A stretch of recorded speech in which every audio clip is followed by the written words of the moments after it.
All right, welcome to another episode of the Legacy Builders podcast. I'm your host, Kyle McGee. Fired up for today's interview. We got Mr. John Hosman with us. John is a partner at FS Advisors, as well as a partner and CEO of FSA Investment Group and FSA Advisory Group. John focuses the majority of his time leading the investment group and advisory group, as well as developing and managing client relationships. He has assisted numerous tribes with project development and financing ranging from smaller transactions like convenience stores to casino expansions in excess of $400 million. John believes that providing exceptional client service paired with Indian country expertise, execution, and accountability are keys to successful tribal relationships. John is a registered investment advisor and also serves on numerous nonprofit boards. John, welcome to the show. Appreciate it. Thanks, Kyle. Such an interesting niche. We met through my father-in-law, Tal Clark, at a charity golf tournament. And you shared with me that you invest tribal funds. And I'm like, man, every time I come to something new, there's so many different ways to make money. There's so many different ways out there in the world. So first, maybe just share a little bit about your background, how you got into this space to start. So it's interesting. I met a tribal member in grad school, and the gentleman's name was Lamar Martin. And so it's interesting. I'll take a step forward and then take a step back. I always tell people that I mentor, so I'm a part of the executive mentor program at the University of West Florida, and then do a PYP, Pensacola Young Professionals mentorship. I always tell people, like, you never know who the person that you meet is going to be that's going to change the trajectory for the rest of your life, right? Or, can help you or not help you as you move forward. And Lamar Martin was the guy for me. So met him in grad school, and he is a Porsche Creek tribal member, and he wanted to open up an apartment complex in Navarre. This was, 25 years ago now. And he said, the tribe's going to help me buy the land. And I was like, oh, I don't even know what that means. Like, what do you mean by the tribe's going to help me buy the land? I grew up in Oklahoma, so I was familiar with Indian tribes, but not from an economic development standpoint. Like they have, massive economic development opportunities today, but that wasn't necessarily the case whenever I grew up in Oklahoma. So he comes back, and I'm working with him to build a $20 million apartment complex. They ended up selling the property to where Walmart is in Navarre. And he said, you treated me fairly. My tribe's always looking for good people. And introduced me to my now partner, Nancy Lowry. And she was their financial advisor. This was right before Porch had any casinos. And so now they've got 3 in Alabama, and then they own the Philadelphia Sands, which you can Google and look up. So I'm not saying anything, confidential, that they bought for $1.2 billion a couple of years ago. They own multiple casinos in the Caribbean. And so they've really done well. So that was our first client. I think that treating people fairly and doing the right things for the right reasons led me to that relationship with Nancy. And then today we now have, over 60 tribes that we work with across the country. We have over combined with the FSA enterprises, over 50 employees. And at that point in time, it was Nancy and I and a part-time assistant. So it was it's been a cool ride. I'll tell you one quick story, Kyle, that was this fascinating. So we pitched the concept to the accounting firm to create a native practice. And I won't mention the name of the accounting firm. Well, it was O'Sullivan Creel. I am going to mention it because Mort O'Sullivan, if you listen to your podcast, will love this. But we pitched it for $250,000 annual budget. And so we really think we can do something here. And they said, no, we don't know if we want to take the risk. And so shortly thereafter, I turned in my 2 weeks notice and called a client of the firm at the time, who was a good friend of mine as well. And I said, hey, I have this idea. I want to go start this advisory firm for Indian tribes. Can I borrow $50,000? And I said, I'll pay you 20% interest. And I said, I'll have it accrue, but I don't know when I'm going to be able to pay you back. And he said, yeah, come get a check. So I literally drove from my office to go get a check after turning in my resignation, picked it up. And for the first 6 months, used that $50,000 to pay my salary. So my wife at the time, similar to your family structure, I had 3 kids under 3, had a 2-year-old daughter and newborn twins. Okay. So my wife says, look, you can do this if your paycheck doesn't reduce. And I said, okay, sounds good. It's a lateral move from an annual comp standpoint. Well, what she didn't realize is that we were using that $50,000 to pay my salary for the first 6 months. So month 7 hits, she said, hey, your paycheck's not an account. And I said, that's weird. I don't know what's going on there. So month 7 did not get paid. And we're trying to figure out how to float bills. Month 8 had enough revenue to be able to pay my paycheck. And so, it helps tell the story today of 60 tribes, over 50 employees. And then we also have an owner's rep firm called Connect Advisors, where we have 33 employees, and we do work with Indian tribes all over the country as well. And they've got about $3 billion worth of projects they're working on too. So great story, doing the right things and perseverance. And so very thankful for that 50 grand that I got from the gentleman that helped me do that. So, Well, there's so much to go deeper on, and I'm excited. That's how we started the conversations. But I will say that anytime someone floats a 20% interest rate, you could probably raise a lot of money that way. well, but here's the problem. I didn't know when I was going to pay him back. And so I ended up paying him back after a couple of years, $77,813. It was super cool writing that check back to him. And I'll just say the gentleman's name is Mr. Jack. He passed away and has become a family friend and actually became one of my dad's best friends. And so, great experience. And you're right, but he believed in me. I think that's the one thing too, is he knew my work ethic. He knew that I would work hard on the concept. And I've done stuff that hasn't worked. Just let's be candid on that too. But, he believed in me and I wanted to make sure that I did everything I could to try to be as successful as possible. So. Yeah, and so many successful people and high-performing people have those stories and have those people that bet on you early, and that's awesome. And thank you for sharing. So what were you doing before you took this leap by yourself? Yep. So I was a consultant at a company called Sullivan Creel, merged with a company called Warren Haverett. So they're one of the top 50 accounting firms in the country. And so Mort O'Sullivan met Mort when I was in college, student body president at the University of West Florida. Met Mort while we were on a committee together and we said, look, if you're ever looking for a job, call me. So I did. I would definitely consider Mort as one of my two, biggest business mentors. Learned a ton from him. So Sullivan Creel is where I worked, did financial advisory work, financial consulting work, started a mortgage practice for them. I've always been kind of an entrepreneur and dreamer. I've actually developed the skill of being an executor. Hopefully you can kind of relate to that. Like some people can dream and some people can execute. If you can do both, then I think it's a powerful combination. But I don't think I was as good of an executor as I was a dreamer. And that's something that I had to learn over time. So you mentioned that you were a student body president, so probably had some sort of natural draw to leadership and you liked people and you like communicating with people.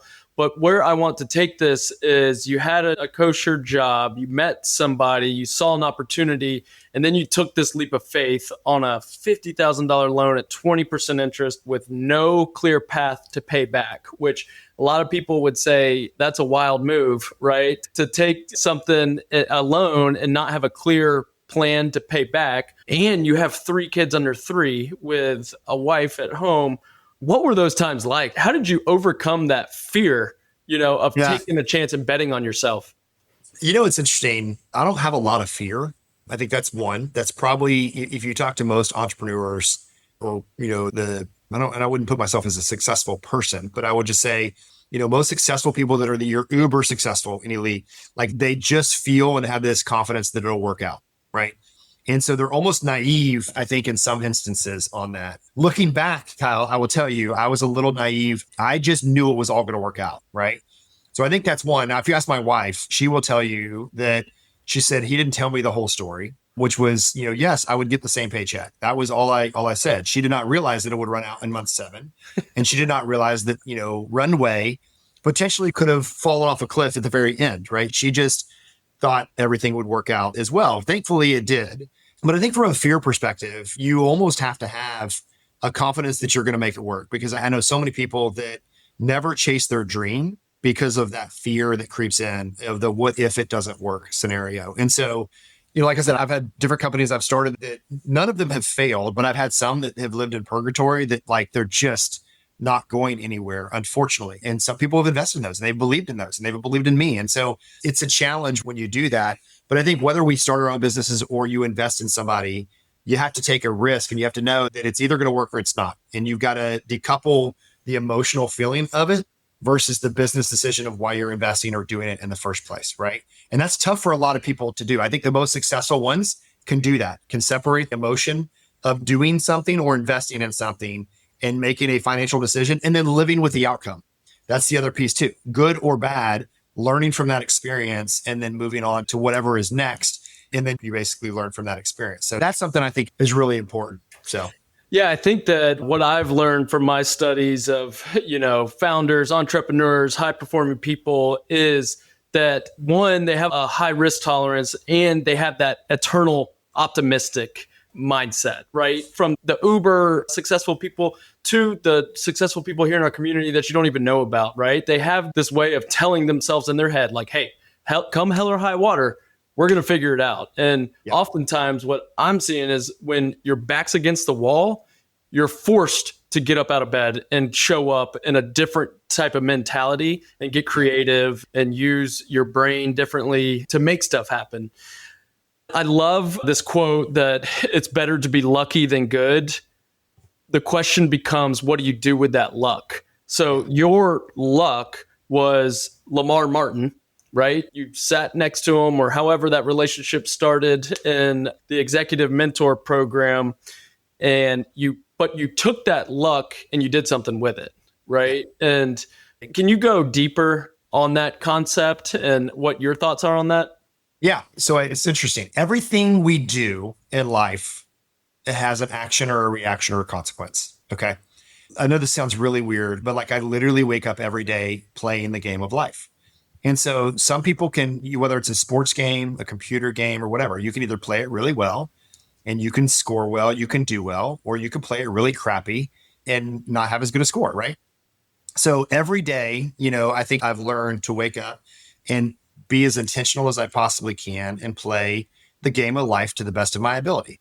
When you're intentional about things, then you can help control outcomes and lead to more favorable outcomes than others. When you don't, and you just go through the game of life and you let it can eat you alive. That's the other thing too. So when you have those opportunities or the people that come in front of you, what are you going to do? Are you going to act on it? Whatever you say, whatever you do, however you follow up, everything that you do ends up having an action, reaction, or consequence. So for me, if you live your life intentionally like that, I think it's great. I would also say it's probably less about luck. I like the quote, don't get me wrong, but I would say it's more about opportunity. So you have to have the opportunity, and I feel blessed to have the opportunities that I do, right? We all have different skill sets and gifts. Not everybody is created equal, right? They may be created in God's image, but they're not necessarily created equal as it relates to that. There's different IQs. There's different, I don't have the same basketball skills that Michael Jordan has, right? I mean, I would love to. I'm a basketball guy. I'm a fanatic, but at the same time, like I don't have those same skills. I don't have necessarily the same aptitude that a lot of my teammates have. They've scored 99s and 100% on aptitude tests, scored an 85, right? I'm a grinder. Like I have to figure out a way to be able to make the most of what I have. And so I think it's that blend of opportunity and then the ability to execute. And so I would also say like intuition is really important. So you have to know how to handle those things that come up and be intuitive of like, how do I play the game so that I have the best outcome that I possibly can?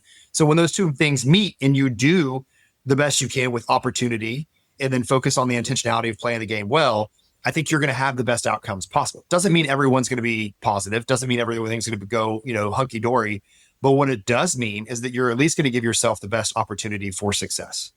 100%. And anyone has listened to this podcast is going to know exactly what's coming next, because I say this, I think, on every episode, but it's my actual favorite quote, which is opportunity handled well leads to more opportunity, right? So when you get an opportunity in front of you, what are you going to do with it? How are you going to show up? And just echo exactly what you just said. Like you showed up in a different way and it led to a new relationship with Nancy, right? That led to something else. And then you knocked it out the park, or you failed and you were transparent about it, and how you handled the failure led to a different relationship, and it's just spiraled. And now you're raising $100 million fund and you're doing all these crazy deals, and it's led to where you are today. So love that concept 100%. So I'd like to get into a little bit of the weeds of what you're currently doing. So you've, in your bio, and from what I know, you've worked on a range of tribal projects, from convenience stores to $400 million casino expansions. Now, we were talking offline, you're raising a $100 million fund strictly through tribes. What are some of the unique challenges that tribes face in maybe not securing capital, because they have cash cows, but managing capital? It's a couple different things. One is this is new wealth for tribes, right? So it's really over the last 30 or 40 years. And a lot of tribes way more recent than that. So when I just give generically Indian country, it's only been 30 or 40 years they've been generating wealth. I think that, that's only one or two generations as well. So if you look historically within Indian country, they've been underprivileged with regards to educational opportunities. They've been disadvantaged in different areas. they haven't been viewed necessarily in as positive light as they are today, especially from an economic front, right? It was only 4 years ago that they became qualified investors, right, per the Congress, and allowing them to be able to invest in private equity the way that other individuals and high net worth individuals can, right? So some of those things are being lifted, they're being treated better. But when you look at a tribe, it is a political entity, it is a family entity, it is a government entity. It's all of those things wrapped up into one. So there's a lot of fireworks that can happen. But because they're elected officials, you've got some tribes that have leadership that have significant educational backgrounds and they're leading the tribe. And then you have some that don't. We've got a tribe that I don't think anybody has a college degree, and I'm not convinced all of them have high school diplomas. Doesn't matter, but they're running a business that on paper may be worth $1 billion, right? On paper.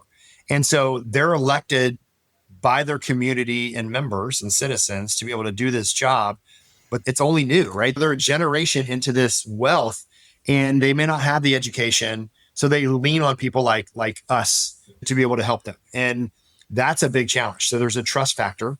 So just go back historically, generations ago, and how tribes were treated. And there were broken treaties and broken promises all along the way, and they've been taken advantage of. So to be able to earn the trust of a tribe and a community is uber important, right? So I think that the challenge is developing those relationships, being a trusted advisor, educating, and we talked about this a little bit offline too, is educating our tribal leaders in the community of like, here's where you are and here's what you could do next to be able to grow and prosper as a community, right? And so there's just a balancing act of they have to trust what I'm saying, and they have to trust what we're saying and doing for them. And so we have to do it in a way that back to those opportunities, right? When you get the opportunity, you got to be able to make the most of that opportunity. And so we've done that.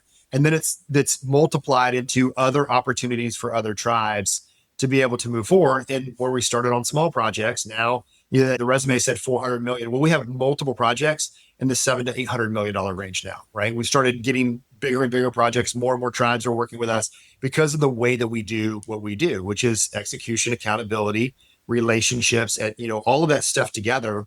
Back to playing the game and doing it well. Our goal is to be the preeminent advisor in any country and do it well, which then leads to more growth. This might be a relatively ignorant question, and excuse my ignorance, but is there a level of, because like you say, the Indian country has been wronged by Americans for so long, like you're a white male, like when you come in to present, how do you go about building that trust with some of these tribes? Without the reputation that you've done for previous clients, and maybe earlier? Yeah, that's a great question. And you hit the nail on the head of now it's because of the reputation that we've done. And I've got a 20-year track record of doing it myself personally as a white male. It's interesting. So Nancy's Porch Creek. That's your partner, Nancy. She's Porch Creek. Yes, she's the founding member. And, we have 15 tribal members that now work within the firm. We have several that are tribal that are partners as well from various tribes across the country. But when it was just Nancy and I and a part-time assistant, we relied on the native-owned business kind of concept and just structure like, oh, they're going to give us an opportunity. Well, that opens the door to have an opportunity and have a conversation, but you have to know what you're talking about. They have to trust that you're going to be able to execute. But when it's just a two-man shop, that's really tough. So Kyle, for the first 10 years, we added one new client per year for the first 10 years and just scraped and clawed and tried to prove ourselves.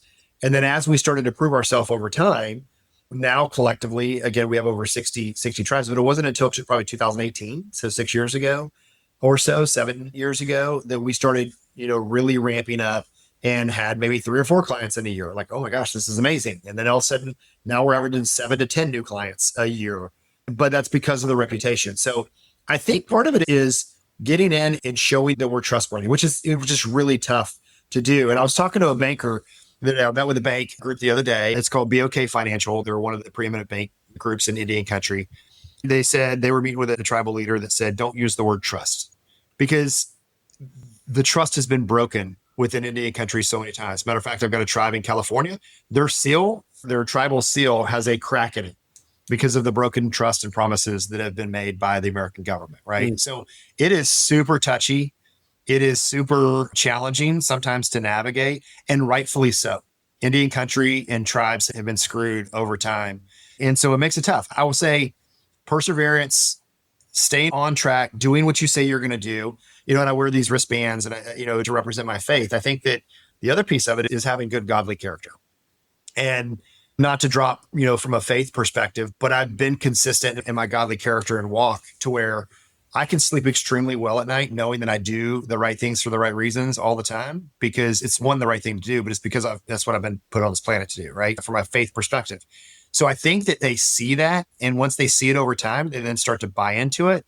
Now that it's been going on for 20 years, right? And you've got other tribes that have had that experience, makes it so much more easier, to be able to do that. And attorneys see it, bankers see it, right? And so they then feel more comfortable referring you to other tribes because they know what to expect. So just like anything, whenever you start, and if you're a recent college graduate and you're starting a career, nobody knows whether you're going to be good in that career. Somebody has to have faith in you to get started. But then once you get started and you actually do it and you do it well and have positive outcomes, then it starts to snowball, right? An employer will believe in you, right? And then you become an expert over your career. So it's no different than anything else. But back to the $50,000 story, we had about 6 months to figure this out, right? Before we started not able to cash flow it. So anyway, it's just interesting how all that kind of comes together. But yeah, do what you say you're going to do and execute and hold yourself accountable, whether you do well or sometimes when you mess up. And that develops trust. It builds relationships. Yeah, there's a couple things that I want to highlight of what you just said for people listening, and especially like the early, call it, first decade of your career. The success is not a straight line. Like you're doing these 100 or you said $800 million projects or whatever size, like huge projects, and people love to see where people are at today. And it's like, oh man, must be nice, but what they don't realize is that you're 20 years in, right? And so this curve has not been a straight line. Like it was flat for years and years and grinding. And then you had something pop up and now it's got a trajectory of sky's the limit, right? But you have to, the hardest part about a flywheel is to get it started, right? And it's the compounding effort over time. The second thing, which is something that I love to bring up in each interview, is the intersection of faith and business. And it's something that we connected with right away. We rode in the golf cart together and we were able to talk about this when we met. And it's something that a lot of people talk about it.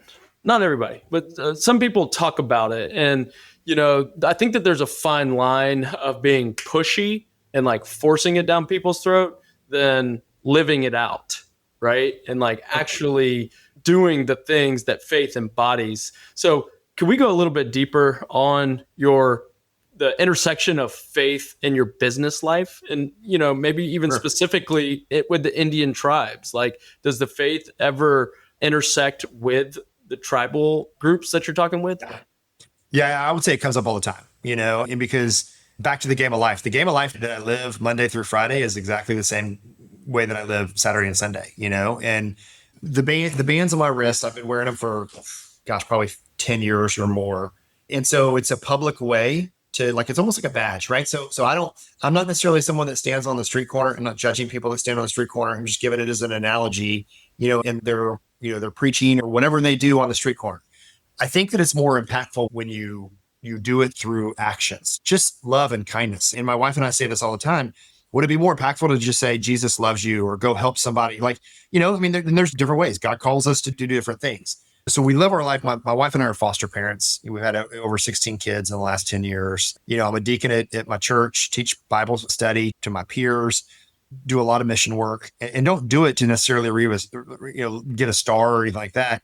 I do it because it's what we're called to do. I do it because God gave me the gifts to be able to serve, and that serve in my business, that serve the clients we serve, that serve the employees we have, and it's to serve anybody that's around, right? And that's to the ends of the earth, Kyle. So I think when they hear that my wife and I are foster parents, and we have a 13-year-old foster son that's had a challenge. He's been removed from 2 homes in the last couple of years, not to his own doing, but because of foster parents situations that have happened, and it's been devastating to him and his sister. And so it was either take him in or let him go to a group home in Miami. And we knew him from a foster kids camp that my wife and I participate in. And we're like, no, we can't let him go to Miami, right? So I think part of it is when you just live your life 7 days a week, 24/7 in ways that glorify God. And then those actions flow through, whether it's business or personal. And then you tell your story of how God's using you to be able to serve a tribe, serve your employees, serve somebody else in the community, it really expedites the trust aspect of it. Not just a genuine, it's a genuine, but they see, and it's like, okay, well, you can't just be a foster parent and do what you do. You can't just teach Bible study and have it not be real. You can't just do mission work and have it not be real. You can't just be working with 50 other tribes and have it not be real. All of those things together. So we wear it. We don't push it, back to your point. We wear it on our sleeve. It's almost like a badge. Like, people see the way that we run our businesses has a godly character to it, and just doing the right things for the right reasons. Not everybody within our firm are believers, and that's okay too. But what they've done is they've jumped on the bandwagon with regards to doing the right things for the right reasons.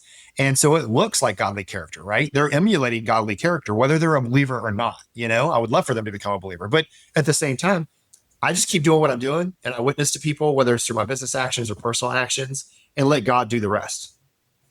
Yeah, I love that. And I love your bands. And, I think that stuff like that crosses like other types of things. Like everyone's got different styles, but what those kind of things do is it opens the door for conversations. And I think, reading the Bible and Jesus's message is like, we are here for a reason. And the reason isn't to make money. The reason isn't to travel. The reason isn't, the reason is to spread God's message, right? And that's an encouraging one for non-believers. And they see how you live your life and how you lead other people. And then it's like, it changes their perception, because everyone has had those believers that have given them a bad perception. It's like, oh, that's what Christian people are like. And they're the ones cheating on their spouses or whatever, living unholy lives. And so people have those bad perceptions. But when they can see a leader in action with operating within faith, I think that's powerful. And it also reminds me, and I got it in my window right here, it's to whom much is given, much is required,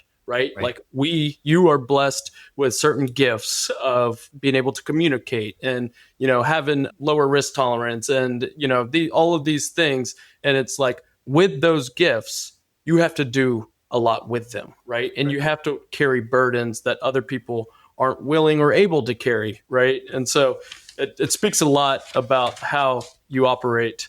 Kyle, if I can say something real quick, man, we're all sinners, right?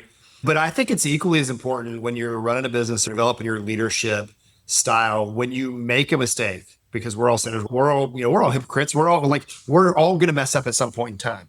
I think back to the accountability, it's owning your mistakes. And so that's one of the things that I do personally that I talk about in the firm as well. We have a 3-page document called the FSA Way, right? So FSA is the name of our company, but it's like culture and the rhythm of how we do what we do. And part of that is like, if you're going to miss a deadline, mention it to a client before the deadline expires and proactively change the date. Like 99% of the time, whenever you miss an expectation, you tell somebody up front, hey, I'm not gonna be able to get to it on Friday. I just wanted to let you know, can I get it to you on Monday? 99% of the time, they're like, sounds great.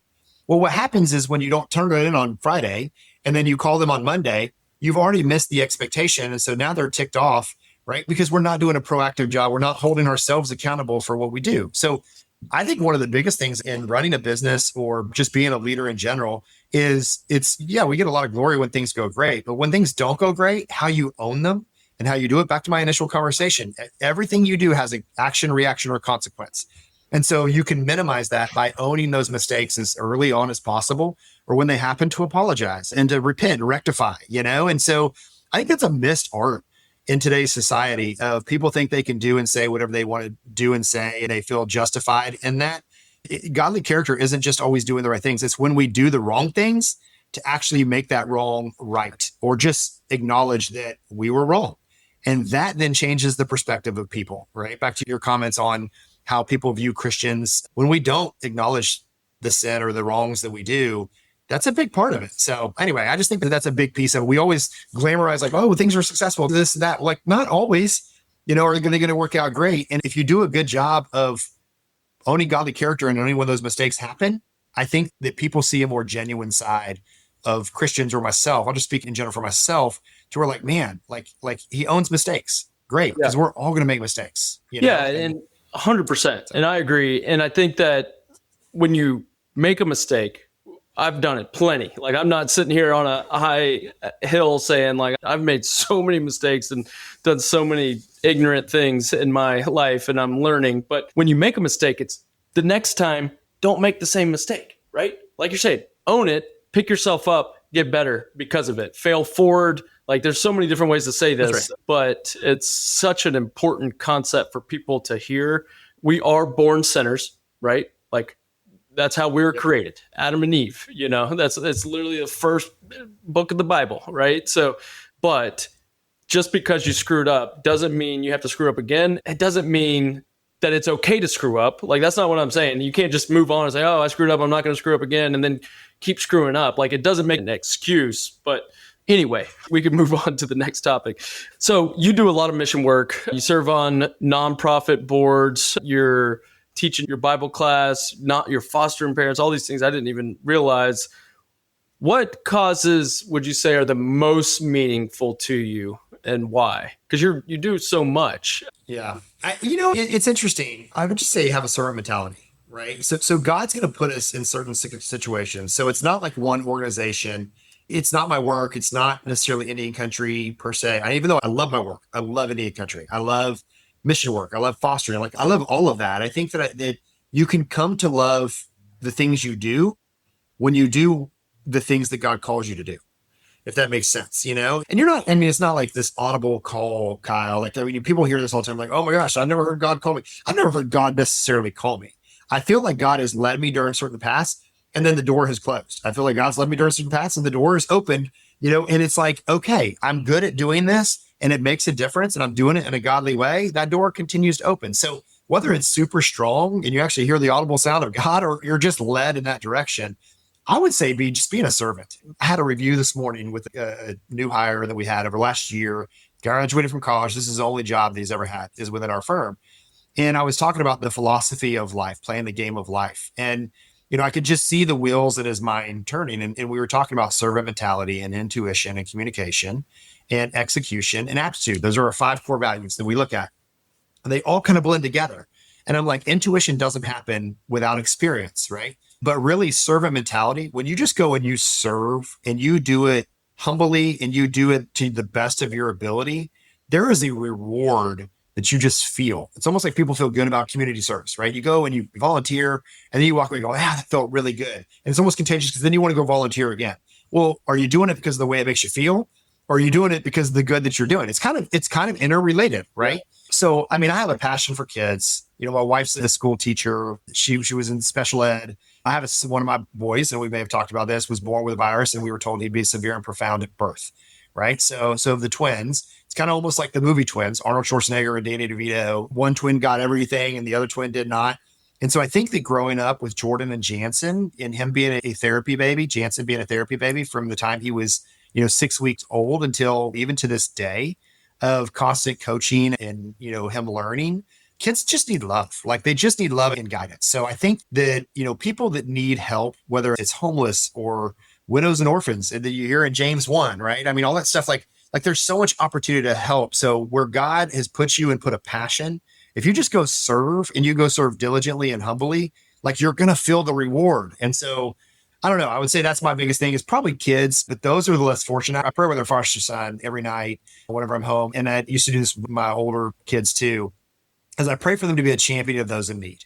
And so I think that to me, maybe is the answer, the long-winded answer to your question, Kyle, is be a champion of those in need. And so whatever that looks like, if you're always a champion of those in need, then you're going to be in a good place to be able to help people that have needs. Yeah, and additional just principles of the Bible, like give and you shall receive. Like when you give, and it's not why you give, but anytime you give and you make someone's world bigger, you in turn make your own world bigger, right? By serving others. And it's such a core principle, and leaders always embody this, whether that they're intentional about it or not. Like they're adding value to those around them, whether it's partners or clients or employees or whoever it is. It's like that servant's heart. Like Sam Walton's my favorite entrepreneur in the world ever that's ever to exist. And he always talks about serving the customer. Like he's always, he was always serving the customer. And then next thing you know, he's created the biggest empire the world had ever seen at the time, And so, but it comes from a servant's heart. So I love that. And I think that it's extremely true and powerful. The show is called Legacy Builders.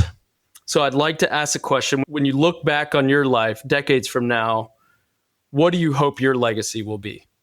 Oh man, you're asking all these questions. I wish I would have prepared better answers for them. I would say that I lived my life to the fullest. And so then you could say, well, what's the definition of fullest? This is my daughter asks me all the time. She asked me this weekend, or this week when I got back in town. She said, well, what's your definition of success?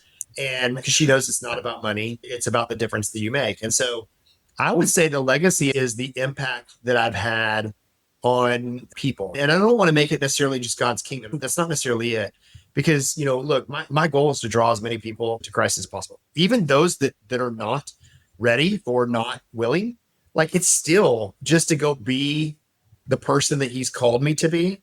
And so I'll say inside of work, outside of work, Kyle, it's to leave a legacy that everybody that I interact with feels like my intentions were pure and genuine and that they could see like a Christ-like love in me. And so that's it. I know that sounds really kind of corny, but it's just like, our conversations. So we played golf one time, and I talked to your dad and your father-in-law and just any interactions that I have, like my goal is for you and I to feel like we had a connection in the time that we've spent and that I've learned something from you. And I want to, and so some of the quotes that you're saying and the things that you're doing, hosting this podcast, like, great. I want to take away and do that. And I want people to do the same for me. So I mentioned this gentleman that we just hired a little while ago. And I said, I'm a thief. I said, Colby, I'm a thief. And what I mean by that is that I take what I see that other people do and do well, and I implement it within my life. And so if I reverse that, and so my legacy is that to be a good role model, to be a good steward of the gifts that God gave me. And my hope is that they will then replicate some of those things as well. So that would be a fantastic legacy, is to do the best job that I can to, embody good godly character, and then to be able to do that in all walks of life where people see it, they feel it, and then they too try to replicate the same thing as well. Yeah, I love it. I love it. And what a legacy that would be, right? So now the only thing you got to do is to do it every day. That's right. Every day. There's one thing that you said there that I want to pull out that I think is super important, and that it sometimes gets overlooked or overcomplicated. And that's about emulating those that are where you want to go, right? Like we're not trying to reinvent the wheel. We're not all Elon Musk, right? Like in, these super unicorns. Like most of us are average ass dudes that just have good discipline, strong work ethic, mindset, beliefs, good environment around us, habits, all of those things. But find those people that you emulate, or that where they are, where you want to be in somewhere in your future, and then go deeper and figure out what they're doing, right? Like I didn't wake up at 22 years old and start having a 4:30 a.m. morning routine and waking up and reading the Bible and moving my body and all these things. But I talked to a bunch of people that were way down the journey, and I realized they're all doing a version of a same thing, right? Yeah. And so it's like, okay, I'm going to start doing the things they're doing. I'm going to start reading the things they're reading. So I just wanted to go deeper because I think that it's so powerful to emulate those. And you're doing 100%. That with your mentorship and everything else. Yeah. So a couple more questions. We'll wrap this thing up. What's one book that's deeply influenced how you lead or think about business? I'm glad you asked the question. I was actually going to jump in there and make another comment. I will lead this comment. So I'd say there's two. So Quentin Suter's book, Results That Last, is one. And then I would say the other one, the first one that was really impactful to me, and it's got pictures and it's really short. It's an easy read. It's How the Best Get Better. So there's two concepts of that. And so there were three young guys that broke off and started a wealth management firm out of an accounting firm in Atlanta. And they did extremely well, and when they did it, they were in their mid 30s. And I was asking one of them, Doug, I said, man, how do you guys do what you do? And he talked about How the Best Get Better was the book for him. And so one of the main concepts in there is that we have 100% of the things that we do, right? Really 20% makes 80% of the difference. Okay. It's the 80-20 type rule. So he said, that book in general teaches you how to focus on the 20%. And then the other 80%, you're able to delegate and pass off to others. And then as you build back to the 100%, you continually refine and then pass off the 80% to the next. So one, it's back to mentorship. We've talked about that several times. As you mentor and you pass off You give the people around you the ability to take on those things and lead, and that's how you grow. But two, if you only get stuck in your 100% and you're not able to shed any percent, let alone just the 80, whatever, if it can go all the way up to 80%, great. And then you keep focusing on that 20% that makes 80% of the difference, you're just going to stagnate. So that book really talks about how to focus on the 20% and how to go through that growth cycle and then continually shed and pass it along and grow other people within your organization. So that's one. And then results that last, Quint Studer, so I said Mordo Sullivan from a business perspective. It was one of my two mentors. Quint Studer is the other mentor of mine.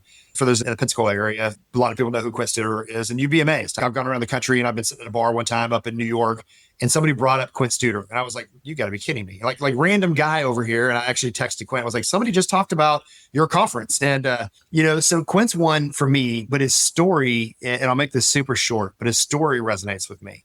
Special ed teacher, and I say recovering alcoholic, this is all public, you probably know, but like the guy, went into the medical field because of the impact that they had on him. And when he was recovering from alcoholism, and then became, the CEO of Baptist Healthcare, won the Malcolm Baldrige Award, first one for a healthcare facility, started the Suter Group, and, did it extremely well with it. But he was a special ed teacher. I'm not minimizing. He's not an Elon Musk brain person. He is a master executor. And so when people look at me and they ask, they say, what do you look for in talent? I look for master executors. It's people that do what they say they're going to do, right? And they do it well with a high quality. And so the book, The Results That Last, it kind of talks about a lot of those things. And the main takeaway I would say from that book is a leader within an organization is, C players, they just do what they're supposed to do. That's kind of it. And then you've got B players that exceed expectations every once in a while. And then you have A players that always exceed expectations. So as a leader, the goal is to get from C's to B's and then from B's to A's. And if you can't get C's to go to B's, then you do have to make tough decisions unless you want your organization to be lower on the spectrum, right? So if I've got my hands out and I'm like all the way my right hand, all the way my left hand, right? Or somewhere in the middle, if you allow a bunch of C's to stay within your organization, you're going to be stagnated to a certain extent. You're never going to be able to reach what you're trying to go unless you had an organization full of B's or full of A's, right? So if you can convert a bunch of A's and you build an organization with a bunch of A's and what that looks like, then you're going to be wildly more successful, from a business perspective than you would be otherwise. And so to me, that's one of the main takeaways within that book is talking about, how do you create results that last? And then individually, how do you then focus on the items that allow you on how the best get better? Focus on those items that make you as productive as possible. And so for me, I have a notepad, little sticky note, and I write down my to-do list every day. Like, what do I want to accomplish? Like, this is my list, right? And then I basically try to just continue to funnel and focus on the top 20% and then pass off the rest of the organization and then allow them to create their same funnel and pipeline. So that was a long answer on 2 books. Those principles like I live by and grow the organization and then grow, individually as well. And I think it just makes a lot of sense to me and helps me build who I am. No, it's so good. I mean, the thing about books is people know that there's gold in there. They just aren't willing to dig, right? So you at least summarized. Right?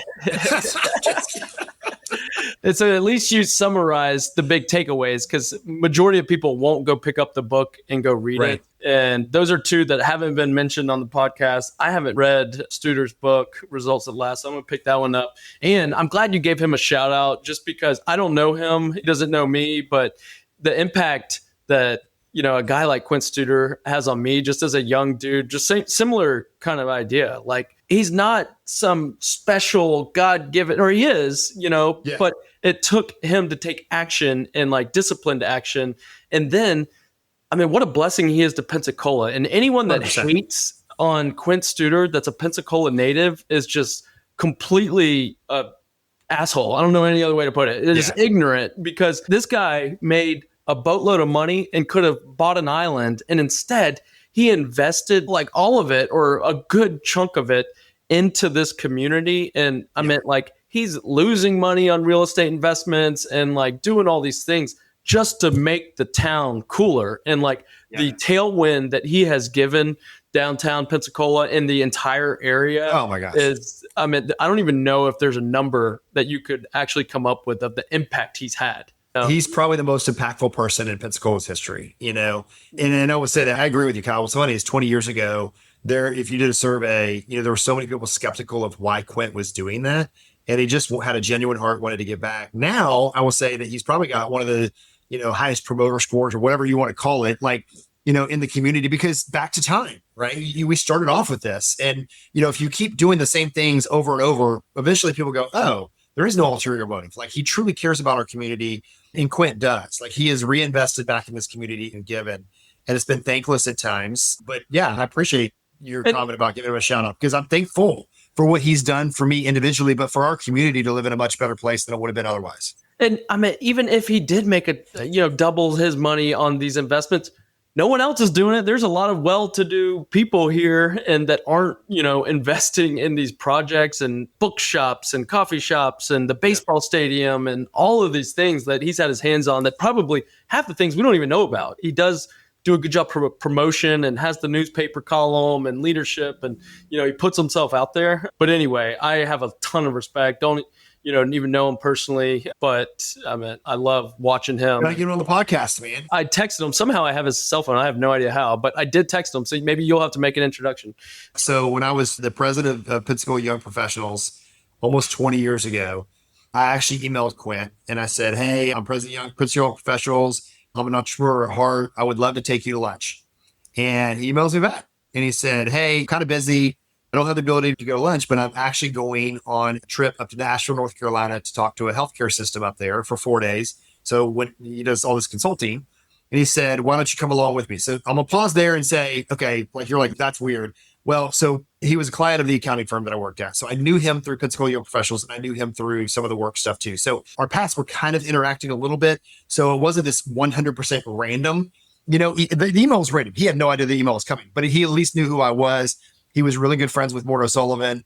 And so I think part of it was, yeah, I'll just make this offer. So he said, why don't you come to Asheville, North Carolina and shadow me for 4 days? And so we stayed at the Grove Park Inn, which is one of the oldest hotels up there in Asheville, North Carolina.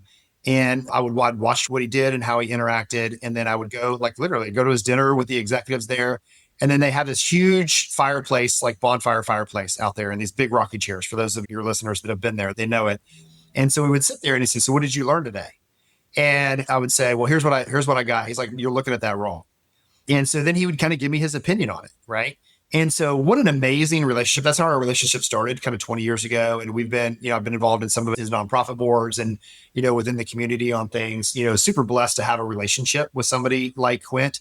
But the takeaway there is he said, not a lot of people reach out to me and ask me to buy me lunch, and he said, for you to do that as a young person, to be able to do that, like I was intrigued, So I would encourage people, like, taking those steps and inviting somebody to lunch and, just getting to know folks and being proactive on those things, I think go a long way. That was my door into Quint. And then 20 years later, we've got I would say it's a good friendship and mentorship.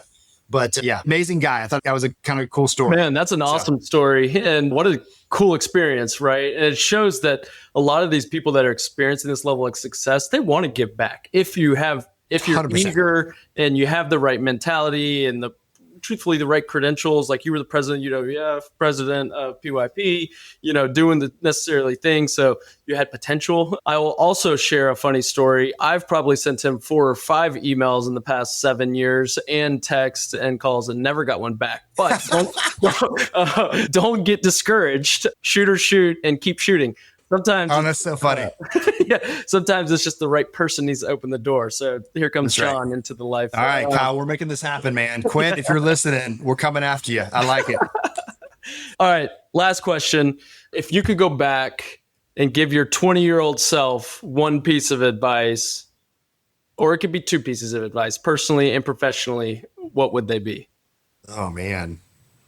I'm not very reserved, and that's a strength and a curse, Kyle. I would say, I put my foot in my mouth all the time. I've done things. That I look back and I would love to say I regret.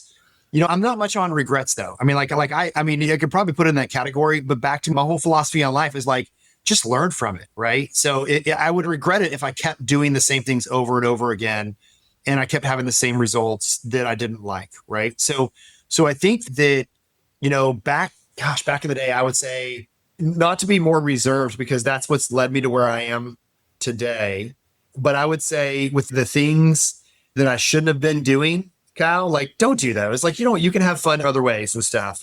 Thank God. I mean, honestly, I'll just be candid with you. I mean, thank God I never got a DUI. Thank God I didn't kill somebody or something like, I mean, and I'll just say that just candidly, like back in college, I mean, I made decisions that I look back and wish I would not have done. And I just thank God that I was blessed for something bad not to happen. And so I would say that my perspective in life was, as I've developed my faith and more wisdom, is that I can have people tell me, they're like, man, you're really normal for like a devout Christian. And I'm like, devout Christians don't have to look a certain way or feel a certain way. I think I probably had that same feeling 25 years ago of, it had to look and feel a certain way. And so I would say be who you are, continue to be who you are. You don't have to be somebody that you're trying to pretend to be, and be reserved in ways that are not going to be bad for you and your body and for somebody else, right? If that makes sense. So you can read into any of those you want. You can think of any stories you want to think. Probably all of them or most of them are going to be like, oh yeah, it probably happened. But I would say that's the one thing for me, but it's also led me to where I am today. So yeah, I don't know if that answers your question. No, it definitely does. And I'm sure, as your kids are getting close to age of that 20-year-old mark, it's like the same conversations you're having, right? Like, hey, I've been there, done that. Like, this is what I would do a little different. And that's right. You have to learn by doing, right? But also learn from other people's experience. Well, this has been an awesome conversation. I think we could keep going for another hour, but we'll wrap it up. If people want to get a hold of you, how can they reach out to you? Yeah, I mean, happy to share my phone or email address. Cell phone is 850-304-6737. The email address is jhosman@fsa-ag.com. And they can reach out to you, Kyle. Happy to have you share as well if they didn't get that via the podcast. But I love what you said about the kind of the mentorship and kind of pouring into people. As you get older, you realize like you can really have a big impact on somebody that cares, somebody that wants to change or move in a certain direction. And, we all learn through time. And so I feel very blessed to be who I am. I feel very blessed to be able to give back to those that truly want to learn from something I could provide, if that's the case. Right. So anyway, yeah, love for that, man. I appreciate what you're doing here on the podcast. Super cool and glad to be a part of it. Yeah, absolutely. I think that you had a lot of wisdom to share. This was a great conversation, and we'll put a link to John's company's website and his email in the show notes. So thank you all for listening. Have a great day.